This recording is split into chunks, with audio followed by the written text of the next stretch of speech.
So, hi guys! Today is June 23. So, ayan. Hindi ko alam kung nakasenter ako.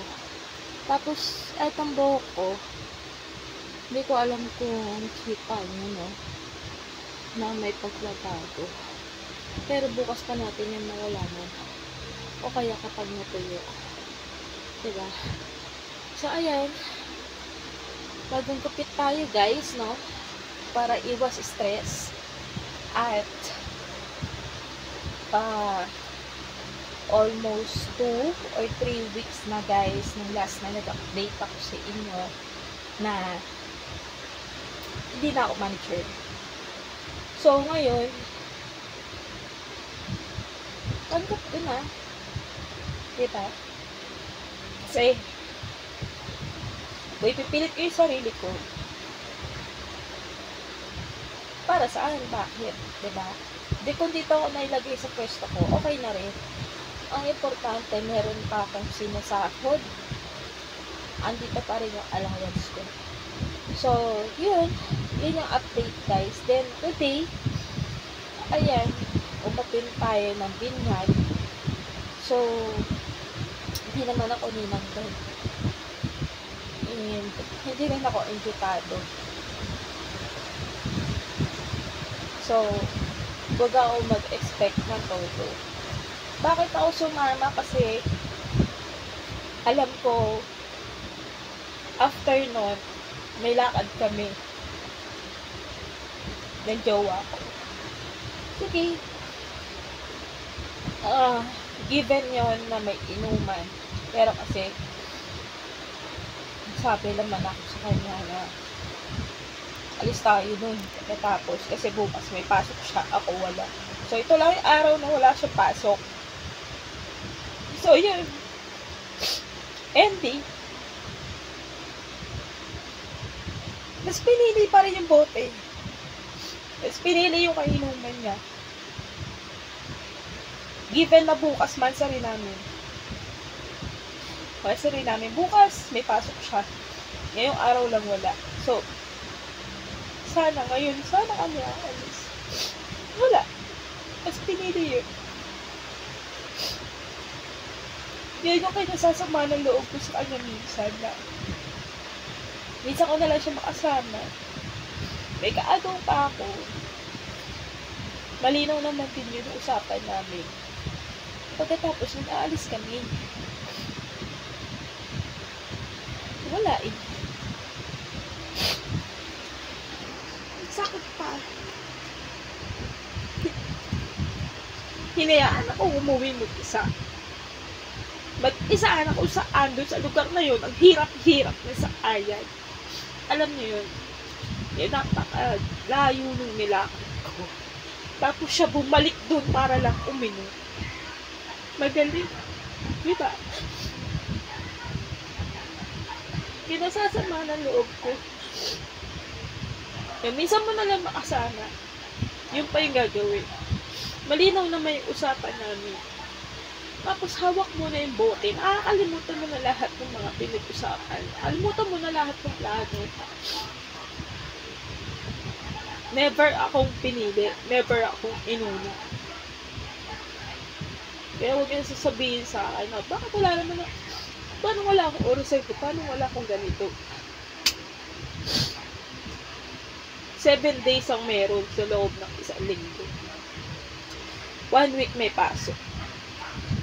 Next week, sabihan mo, saan tayo? Saan tayo linggo? Saan tayo linggo? Saan tayo linggo? Sabado nga wala akong pasok, siya meron. Linggo wala akong pasok, siya meron. Pero pwede naman siyang hindi pumasok. So ngayong araw, hindi siya pumasok. Sumama ako. Kaya sabi ko, pagkatapos dito sa binyag, alis tayo. Iinom. Oo daw, oo, sandali. Oo, sandali lang to. Ang ganda mami. Yun yung kinasasama ng loob ko. Samantalang yung iba, nag-uuwian na siya, andun pa. Pagkatapos nun, gusto pa sumunod sa mismong bahay nung nagpabinyag. Itutuloy. Kasama mo ko eh.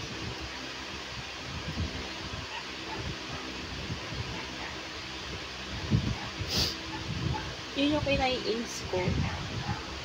Kasi, dun sa part na yun, malinaw eh, na hindi ako yung pinipili kapag ka nandiyadyaan na yung mga ino. Lagi katwiran sa'yo. Nasa una niya yung nakilala ko para sa akin. Pero,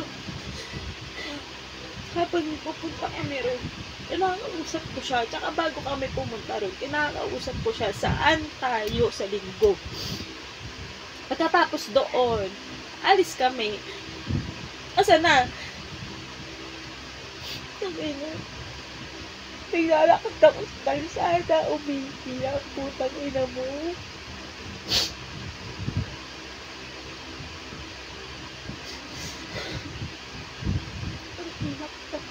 Na hindi mo ako hinatid pa uwi.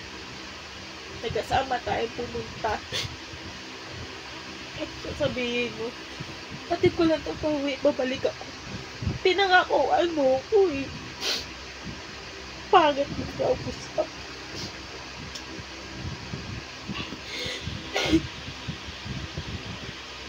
Lagi akong pumaasa. Kakabuis. Intindihin mo. Di ka pa nagsawa sa mga mukha niyan. Halos araw-araw mo kasama. Kasama mo na sa trabaho. Kasama mo pa dyan. Ako, bihira mo akong makasama. Putang ina, buti pa pinili mo. Hayop ka.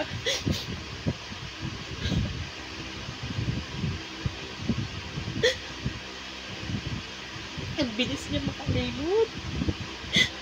Mansari namin bukas, tapos pitin ko.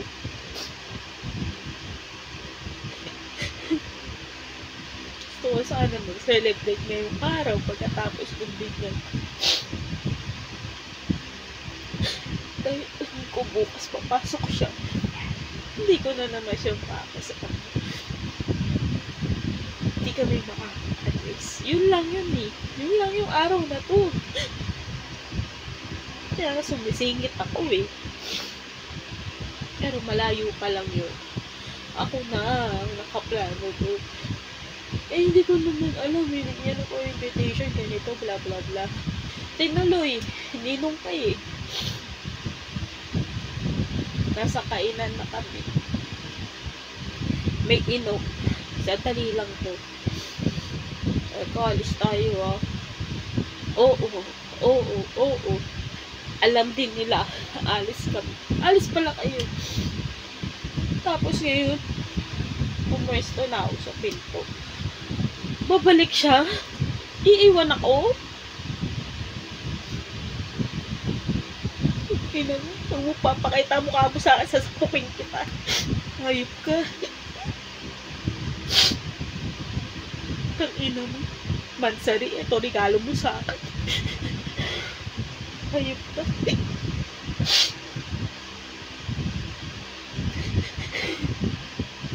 Kakainis. Tapos, nahirap bang ibigay yung oras? Yung isang araw na sana akin na lang yun. Ang 6 na araw mo kasama yung mga yan.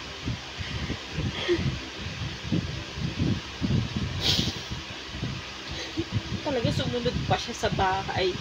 Tapos ako na uuwi, ni hindi niya ako hinatid pa uwi. Yung lugar na yun, walang dumadaan na mga jeep.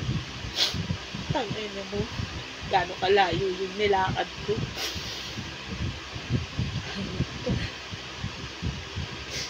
Tapos siya, punta pa siya dun. Masabi lang na hindi siya under.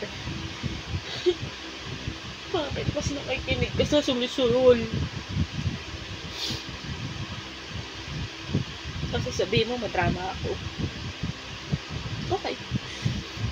Kahit na sinong babae, gawin to sa inyo na jowa. Mansarin nyo bukas, may pasok siya. Ngayon kayo magsiselebrate. Sumama sa iba. Doon nakipag-inuman. Hayop na yan. Binigyan mo na ng oras. Kapag inuman na. Gusto sagarin pa.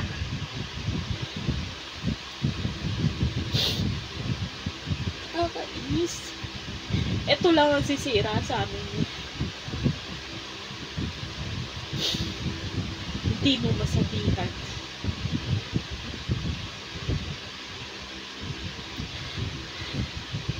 Hindi mo alam kung ako yung mahal o yung bote.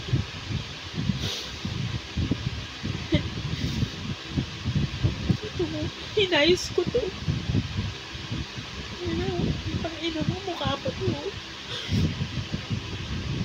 Mukha mo yan. Hinayos ko. Oo. Hindi mo na-appreciate to. Ang ina mo.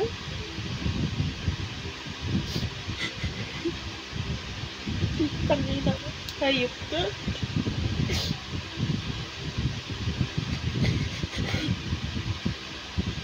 Galing mo. Ganda ng ginawa mo. Sabi mo, iyak ka na naman, iyak ka na naman. Sino hindi may iyak? Hindi may iyak.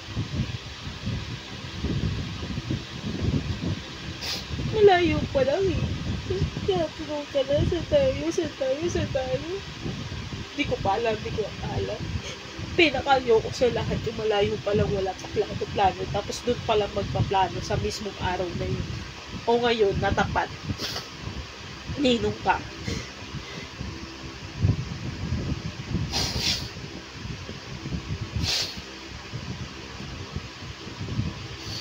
Binigyan ka na ng oras para uminom. Tapos gusto mo pa sumunod doon.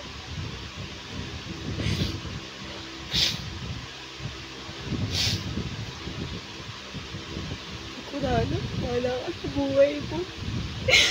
Hirap ka.